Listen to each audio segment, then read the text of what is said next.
निर्धारित कीजिए कि ये जो बिंदु है संरेखी है या नहीं है। संरेखी तो भैया देखिए, एक बिंदु हो गया मान लीजिए 1 और 5, दूसरा बिंदु हो गया 2 और 3, और तीसरा बिंदु हो गया -2 -11। देखिए संरेखी का मतलब समझिए, संरेखी का सिंपल सा मतलब है कि तीनों बिंदु या संरेखी बिंदु एक लाइन में होंगे। कौन सी? एक लाइन में। तो एक लाइन में हम तब मान के चलेंगे जब इसको हम निकाल ले, फिर हम इसको और इसको निकाल ले, दोनों एक साथ निकले, फिर हम इसको और इसको निकाल ले। ठीक है, तो इस पॉइंट को बोलते हैं ए, इस पॉइंट को बी और इस पॉइंट को सी। तो सबसे पहले हम निकालते हैं ए बी निकालने के लिए इसको x1 y1 x2 y2 और इसको क्या मान ले x3 y3। कोई दिक्कत? अब देखिए ए बी निकालने के लिए क्या करेंगे, वही फॉर्मूला x में से x को घटाएंगे तो x1 माइनस x2 का whole square plus y1 minus y2 का होल स्क्वायर। कोई दिक्कत? नहीं। अब x1 का मान कितना है? x1 का मान 1 माइनस x2 का मान 2 का होल स्क्वायर। y1 का वैल्यू 5 और y2 का वैल्यू 3। 1 में से 2 जाएगा तो -1 और 5 में से 3 जाएगा तो 2 सिंपल। 1 का स्क्वायर या -1 का स्क्वायर एक ही आना है, अब प्लस 2 का स्क्वायर 4 तो √5। ये यहाँ से यहाँ तक कितना आया? 5। अब b और c निकालते हैं। b c में देखिए फॉर्मूला याद नहीं रखना है, x में से x को घटाओ सिंपल, x2 तो लिख देना है x2 में से x3 अब प्लस y2 में से y3 बस याद नहीं रखना, बस x में से x को घटाना है। x1 है तो x1 को x2 से, x2 x3 है तो x2 से को x3 से। 4 भी देते। चलिए bc कितना है भैया? x2 कितना है? 2।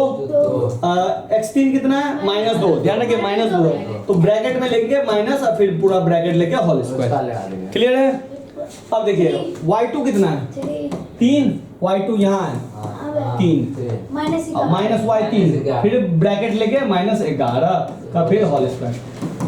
ब्रैकेट तोड़ेंगे 2 + 2 होल स्क्वायर 3 + 11 तो ये 2 का स्क्वायर 4 आ गया, मतलब सॉरी 4 का स्क्वायर 16 आएगा ना, आएगा कि नहीं? 16 2 2 4 4 का स्क्वायर और 3 11 14 14 का स्क्वायर 196 196 और 16 कितना हो जाएगा? 212। 10 होगा कि 12 होगा? 212 पक्का ना? 196 202 212। अब ये निकल गया √212। अब हमको निकालना है ए से लेके सी तक। ठीक है, ए से लेके सी तक। ए सी निकालने के लिए हमको x1 में से x3 घटाना होगा और y1 में से y3, यही ना? तो अब निकालना है, क्या निकालना है? ए सी। तो ए सी के लिए हम थोड़ा सा चेंज कर लेते हैं कलर, ये ले लेते हैं ए और सी। तो वही करेंगे, x1 में से x3 घटाएंगे और y1 में से y3। समझे कि नहीं समझे? हम याद नहीं किए, बस कॉन्सेप्ट से चल रहे हैं। x में से x को घटा दिए, y1 में से y। अब ये निकालना है तो इन दोनों पॉइंट के x को x से घटाएंगे और y को y से। ठीक है, x1 का मान कितना है यहाँ पे? 1 और x3 का मान कितना है? x3 का -2।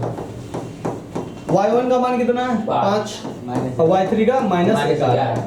चलिए भाई, 1 माइनस माइनस प्लस हो जाएगा 2, इधर हो जाएगा 5 + 11 का होल स्क्वायर।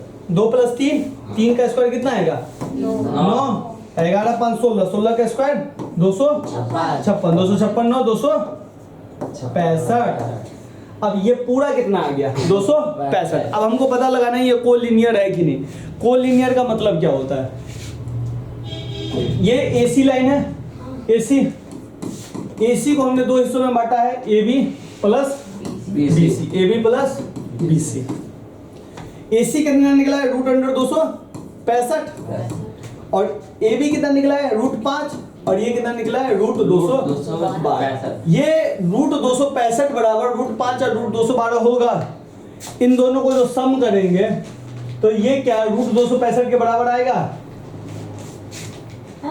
सिंगल आंख से भैया खींच ऐसे पीछे की तरफ। नहीं आएगा ना? नहीं। अगर ये बराबर आ जाता तो बोलते कोलिनियर है, बराबर नहीं आया तो इसका मतलब कोलिनियर। कोलिनियर का मतलब संरेखी नहीं है। आंसर में क्या दिया है? दिया है संरेखी है या नहीं है, देखो तो।